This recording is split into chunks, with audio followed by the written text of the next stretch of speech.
আসসালামু আলাইকুম এভরিওয়ান, আশা করি তোমরা সকলে ভালো আছো। আজকে আমরা পরবর্তী পাঠে চলে আসছি। আজকের পাঠে আমরা পরবর্তী উপপাদ্যটা নিয়ে আজকে আলোচনা করব। সো চলো আমরা পরবর্তী উপপাদ্যটা কি সেটা দেখি। দেখো, আমরা গত ক্লাসে এই সেম চিত্রের একটা উপপাদ্য করছিলাম না? সেম চিত্রের একটা উপপাদ্য করছিলাম। ওইটা কি ছিল? ওইটা ছিল এই যে আমরা দুইটা জে অঙ্কন করলাম, এ বি আর সিডি, দুইটা যে জে অঙ্কন করলাম, এইটার যে এই ডিস্টেন্সটা কেন্দ্র থেকে, যে এই ডিস্টেন্সটা আর এই কেন্দ্র থেকে যে এই ডিস্টেন্সটা, এটা সমান প্রমাণ করছিলাম। কেন্দ্র থেকে এইটুকু ডিস্টেন্স আর এইটুকু ডিস্টেন্স আমরা সমান প্রমাণ করছিলাম। এটা আমাদের প্রথম উপপাদ্য ছিল। এই উপপাদ্যে কি বলছে আমরা জাস্ট দেখব। তো তোমাদের কনফিউশন এই জায়গায় লাগবে যে দুইটা উপপাদ্য সেমই, কিন্তু কোনটা আসলে কোনটা অ্যান্সার করবো আমরা পরীক্ষায় কিভাবে বুঝবো? সো ওইটা কি ছিল? কেন্দ্র থেকে কোশ্চেন পড়বা, কেন্দ্র থেকে জ্যার যে ডিস্টেন্সটা, কেন্দ্র থেকে জ্যার যে ডিস্টেন্স, ওইটা প্রমাণ করতে বলছে প্রথম উপপাদ্যে। আর এই উপপাদ্যে কি বলছে? বৃত্তের কেন্দ্র থেকে সমদূরবর্তী সকল জ্যা পরস্পর সমান। মেইন কথা, এই যে জ্যা অঙ্কন করছি, কেন্দ্র থেকে যে জ্যাটা অঙ্কন হয়েছে, এই জ্যাটা আর এই জ্যাটা পরস্পর সমান। কেন্দ্র থেকে এই জ্যাটা আর এই জ্যাটা সমান। তুমি এদিকেও যদি জ্যা অঙ্কন করো, এই কেন্দ্র থেকে যদি এইখানে অঙ্কন করো, এইখানের জ্যা আর এইখানের জ্যা সমান হতে হবে। মেইন কথা, আমাকে জ্যা সমান করতে হবে। এই এ বি জ্যা ইজ ইকুয়াল টু সিডি জ্যা, এটা প্রমাণ করতে হবে। এই এ বি জ্যাটা আর সিডি জ্যাটা, এটা আমাকে প্রমাণ করতে হবে। এটার যে ডিস্টেন্স, এ থেকে বি এর যে ডিস্টেন্স আর সি থেকে ডি এর যে ডিস্টেন্স, এটা সেম প্রমাণ করতে হবে। কিন্তু আমি এক নম্বরে কি করছিলাম? এইটুকুর যে ডিস্টেন্স আর এইটুকুর যে ডিস্টেন্স, এইটা সমান করছিলাম। ঠিক আছে, আমরা ওইখানে কি শিখছিলাম? এই যে ও ই আর ও এফ, এইটা মানে ডিস্টেন্সের সমান বলছিলাম। এইটার ক্ষেত্রে কি হবে? এ বি আর সিডি যে দুইটা সমান বলবো। এইটার মানে ডিফারেন্স এই উপপাদ্য 2 ভার্সেস উপপাদ্য 3 এর। ঠিক আছে, সো আমরা এখন বিশেষ নির্বাচনটা করি। এখানে কি বলছে? যে মনে করি ও বৃত্তের কেন্দ্র, এই যে মনে করলাম ও বৃত্তের কেন্দ্র, এবং এ বি ও সিডি দুইটি জ্যা। এই যে এ বি আর সিডি দুইটি জ্যা, এ বি আর সিডি হলো দুইটা জ্যা অঙ্কন করলাম। ঠিক আছে, ও থেকে এ বি, ও থেকে এ বি, এই যে ও থেকে এ বি এর উপর যথাক্রমে ও ই এবং ও এফ লম্ব। সেম ও ই আর ও এফ কিভাবে লম্ব হয়েছে বুঝতে পারছো তো? আমাদের কোশ্চেনে এইভাবে চিত্রটা দিবে। ফার্স্টেরটার ক্ষেত্রে এটা ধরো এইটার উপপাদ্য, এটা কেন্দ্র, এটা এ বি জেড। ঠিক আছে, দেন আমাকে এইটা দিবে আর এইটা দিবে। এইটা আমার উপপাদ্য 3 যদি চিত্র দেয়। ঠিক আছে, চিত্র দিলে এই চিত্র দিয়ে তোমাকে উপপাদ্য 3 প্রমাণ করতে হবে। যখনই দেখবা যে এই চিত্র এইভাবে হয়ে গেছে, এটা হচ্ছে কেন্দ্র, এটা জ্যা, যখন দেখবা যে জিনিসটা এমন, এটা হবে উপপাদ্য 2। ঠিক আছে, যখনই দেখবা চিত্রটা এমন টাইপের দিছে, শুধু চিত্রটা এমন টাইপের দেওয়া, তখন ভাববা যে উপপাদ্য 3 প্রমাণ করতে বলছে। কারণ আমাকে এই যে আর এই যে সমান করতে হবে। এই দুইটা যে সমান করতে হলে আমার এই ডিস্টেন্সটা লাগবে। তো আমাকে এই দুইটা ডিস্টেন্স দিয়ে দিছে, তাইলে আমি এ বি আর সিডি যেটা প্রমাণ করতে পারবো। আর যখনই আমাকে এই এম সাইজের এই যে এই রকমের দিবে, তখনই ভাববা যে আমাকে উপপাদ্য 2টা প্রমাণ করতে হবে। কারণ এই ডিস্টেন্স আর এই ডিস্টেন্সটা প্রমাণ করতে হবে, আমাকে এই ডিস্টেন্স আর এই ডিস্টেন্সটা বের করতে হবে। আশা করি ডিফারেন্স দুইটা বুঝতে পারছো। জানি গোলমাল না লাগো, সেই জন্য তোমাদেরকে দেখাই দিলাম। দুইটা উপপাদ্য যদি গোলায় না ফেলো। ঠিক আছে, তাহলে আমার কি দেওয়া আছে? দুইটা জ্যা দেওয়া আছে, এবং জ্যার উপর কি হয়েছে? কেন্দ্র থেকে একটা লম্ব দেওয়া আছে। ঠিক আছে, এই আমাদের সেই বৃত্তটা, এইটা তার কেন্দ্র, এইটা হলো যে একটা জ্যা সিডি, আর এই একটা জ্যা এ বি, এটা এ, এটা বি, এটা সি, এটা ডি, এটা ও। আর আমার কি দেওয়া আছে? আমার দেওয়া আছে এই কেন্দ্র থেকে একটা লম্ব, সিডির উপর লম্ব একটা এ বির উপর লম্ব, এটা আমাকে দেওয়া আছে। দেন কি বলছে? যথাক্রমে এই জিনিসটা কি নির্দেশ করে? এ বি আর সিডি জ্যা এর দূরত্ব নির্দেশ করে। সেম যেটা বলছিল প্রথম উপপাদ্যে, যে এ বি, এই ও ই এফ আর ও ই, এই দুটা লম্ব কি নির্দেশ করে? A B J R CD J এর দূরত্ব নির্দেশ করে। ঠিক আছে, দূরত্ব নির্দেশ করে কেন্দ্র থেকে এইটুকের দূরত্ব, কেন্দ্র থেকে এইটুকের দূরত্ব। ঠিক আছে, অতএব O E is equal to O F হলে, এই যে এই দুইটা বাহু যদি সমান হয়, এই যে ও ই আর ও এফ যদি সমান হয়, এই দুইটা যদি লম্ব ডিস্টেন্স যদি আমি গত উপপাদ্যে সমান বলছিলাম, তাহলে আমাকে প্রমাণ করতে হবে এ বি।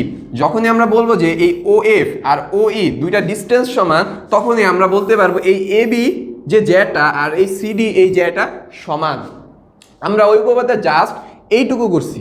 এইটুকু করছি, এই যে এই ডিস্টেন্সটা প্রমাণ করছি। এখন এই ডিস্টেন্সটা প্রমাণ করব, দেন আমরা কি প্রমাণ করব, এই এ বি আর সি ডি দুইটা জ্যা সমান, এই জ্যা দুইটা আমরা সমান প্রমাণ করব। এইটাই হলো দুইটা উপপাদ্যের ডিফারেন্স না দুইটা সিমিলারই, আমরা ওই উপপাদ্যের সাহায্য নিয়ে এই উপপাদ্যটা সলভ করব।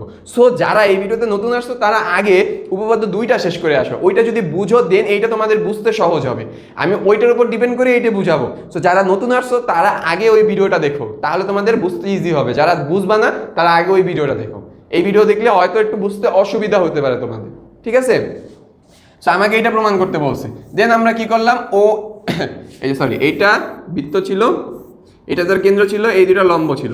সো আমার এটা ছিল বৃত্তটা না, সো আমার কোশ্চেন এটা দিয়ে দিয়েছে। সো আমাকে অঙ্কন কি করতে হবে, এই বাহুটা আর এই বাহুটা যোগ করতে হবে।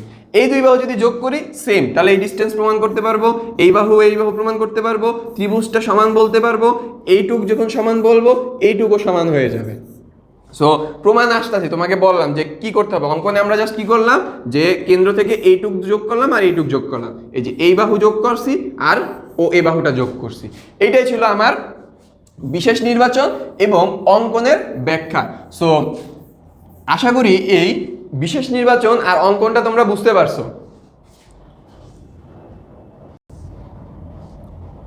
সো দেখো আমাদের এই অঙ্কনে কি বলছে, এটা আমাদের সেই কাঙ্ক্ষিত চিত্রটা, এখানে চিত্রটা অঙ্কন করি, খুব মনোযোগ দিয়ে চিত্রটা দেখো কি আমাদের করতে হবে।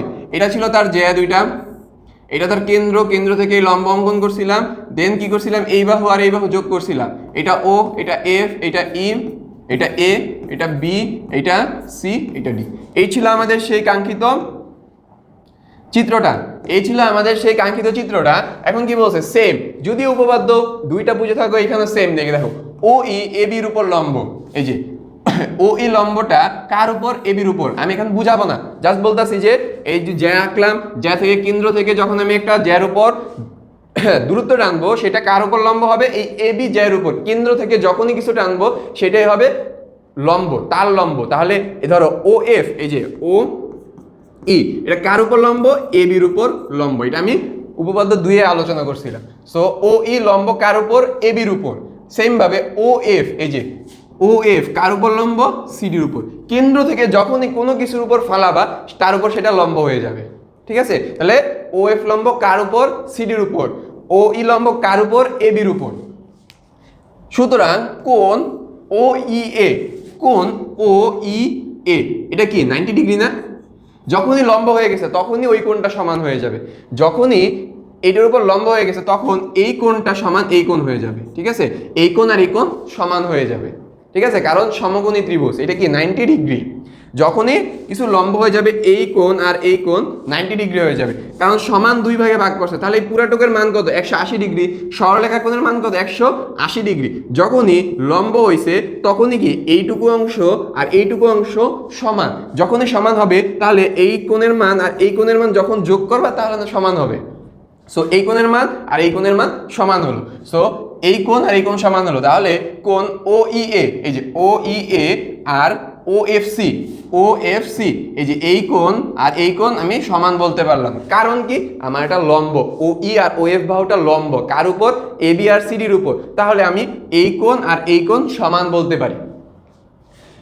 এই যে এক সমকোণ মানে কি, এটা কি 90 ডিগ্রি, ঠিক আছে? এক সমকোণ মানে এই কোণটা আর এই কোণটা কি হয়ে গেছে, 90 ডিগ্রি হয়ে গেছে, কারণ এটা লম্ব হলেই ওই কোণটা 90 ডিগ্রি, এটা মাথায় রাখো। লম্ব হইলেই ওই কোণটা 90 ডিগ্রি।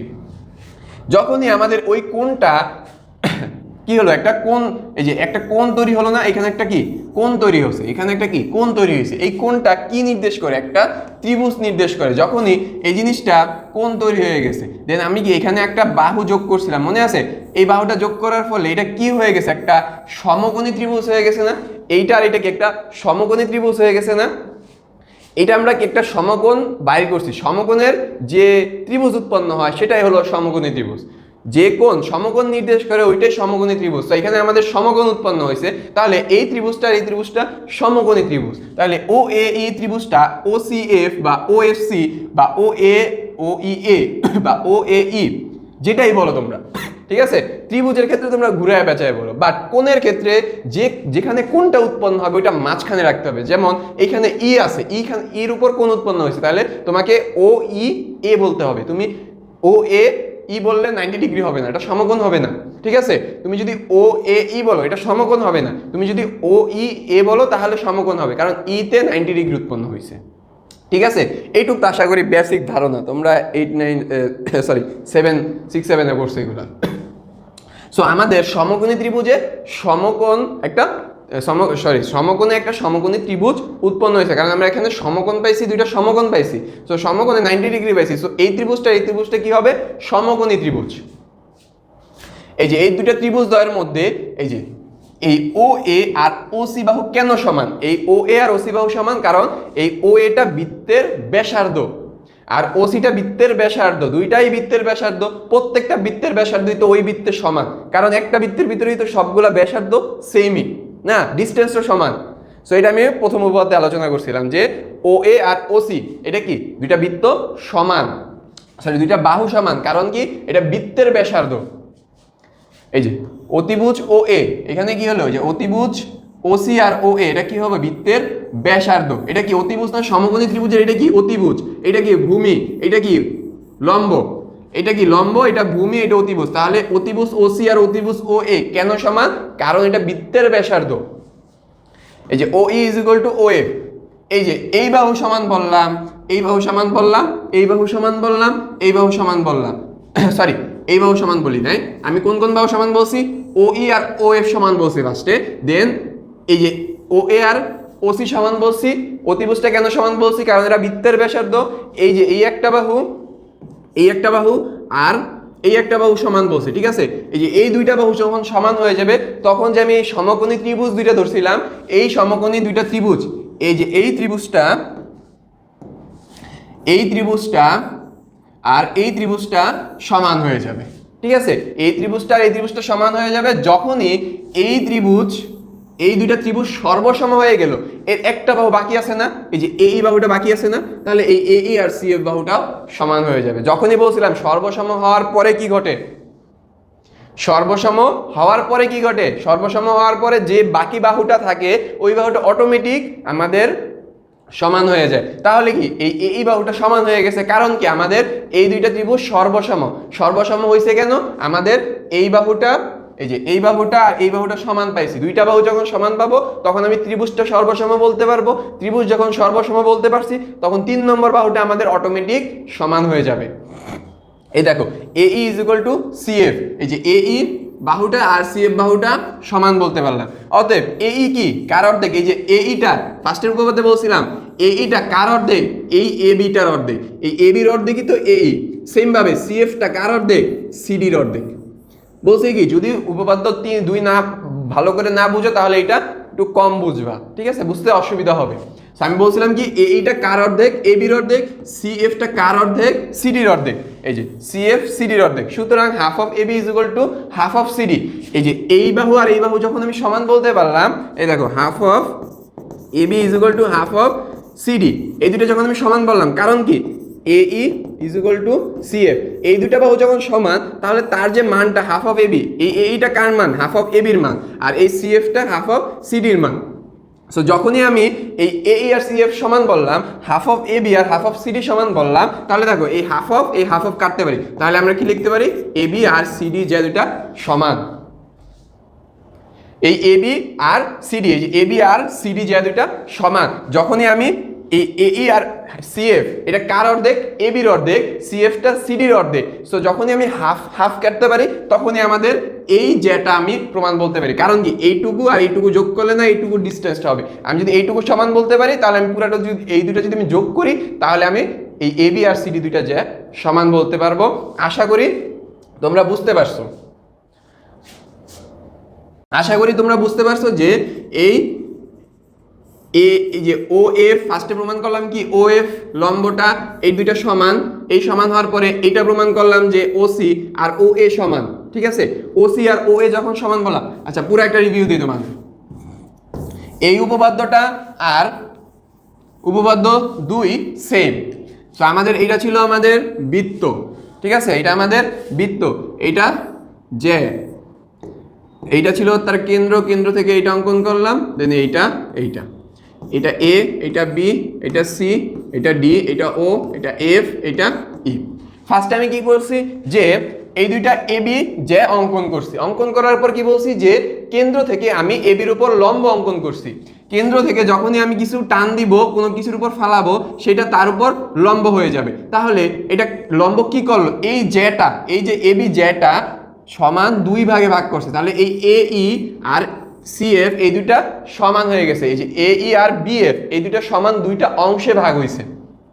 সেম ভাবে ওএফ জিনিসটা কি করছে, সিডির উপর লম্ব হয়েছে। লম্ব হওয়ার কারণে সিএফ আর ডিএফ দুইটা সমান অংশে ভাগ হয়েছে। এই দুইটা যখন সমান অংশে ভাগ হয়েছে, তখন আমি এই যে লম্ব জিনিসটা পড়ছে, এই লম্ব জিনিসটা কি করে, কোনো কিছুর উপর যখন পড়ে তখন লম্ব জিনিসটা 90 ডিগ্রি কোণ উৎপন্ন করে, সমকোণ উৎপন্ন করে। সো আমার এই জায়গায় কি উৎপন্ন হয়েছে, সমকোণ উৎপন্ন হয়েছে। এখানে কি উৎপন্ন হয়েছে, সমকোণ উৎপন্ন হয়েছে। ঠিক আছে, এই যখন আমি দুইটা সমকোণী ত্রিভুজ সমকোণ পেয়ে গেলাম, দুইটা কোণ পেয়ে গেলাম, তখন আমি কি বলবো, সমকোণে কি উৎপন্ন হয়, এই দুইটা সমকোণে এখন এই দুইটা কি হয়ে গেছে, সমকোণী ত্রিভুজ হয়ে গেছে। এই সমকোণী ত্রিভুজ দ্বয়ের মধ্যে এখানে একটা অতিভুজ আছে না, সমকোণী ত্রিভুজে কি থাকে, ভূমি লম্বার অতিভুজ। এই অতিভুজ কি, ও এ, এখানে অতিভুজ কি, ও এ। এই ও এটা কি, বৃত্তের ব্যাসার্ধ। এই ও সিটা কি, বৃত্তের ব্যাসার্ধ। যেহেতু দুইটা ব্যাসার্ধ একই বৃত্তে, তাহলে আমরা বলতে পারি ও এ আর ও সি সমান। ঠিক আছে, এই ও এ আর ও সিটা যখন আমি সমান বললাম, তখন আমার এই দুইটা যে ত্রিভুজ, সমকোণী যে ত্রিভুজ বললাম ও এ ই আর ও সি এফ, এই দুইটা যে আমি ত্রিভুজ বললাম সর্বসম, কারণ কি আমার দুইটা বাহু সমান পেয়ে গেছি। দুইটা বাহু যখনই আমি সমান পাবো, তখন যে থার্ড বাহুটা আছে সিএফ আর এই যে বাহুটা আছে, এই বাহুটা অটোমেটিক সমান হয়ে যাবে।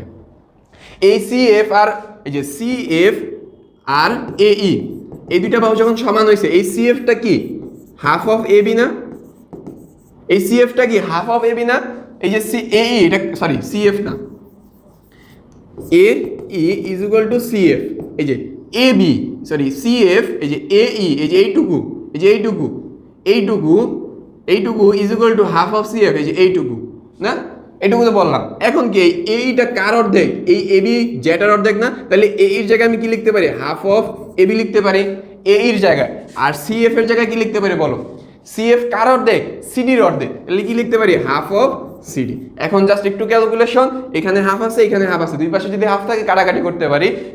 সো এখানে কি হয়ে যায়, A B is equal to C D. এটা কিভাবে কাটা করছি দেখো, এখানে হাফ আছে, এই পাশে নিয়ে গেলে কি 2 গুণ হয়ে যাবে, তাহলে কি এই 2 আর এই 2 কাটতে পারি, সেইটাই। সো এ বি আর সিডি সমান হয়ে গেল। তাহলে এই এই এই বাহুটা আর এই যেটা আমি সমান প্রমাণ করতে পারছি, এইটাই ছিল এই উপপাদ্যের প্রমাণ। তোমাদেরকে আবারও বলতেছি, যারা উপপাদ্য 2 ভালো করে বুঝো না, তার উপপাদ্য 3 বুঝতে অনেক অসুবিধা হবে, কষ্ট হবে। সো তোমরা আগে উপপাদ্য 2টা বুঝো, দেন উপপাদ্য 3টা বুঝো। আজকের ভিডিও এই পর্যন্তই।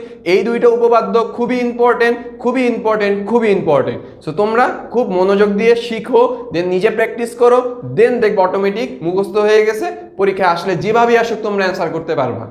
ওকে, তো আজকের ভিডিও এই পর্যন্তই। আশা করি তোমাদের কাছে ভিডিওটি ভালো লেগেছে। আসসালামু আলাইকুম রহমতুল্লাহি ওয়া বারাকাতুহু।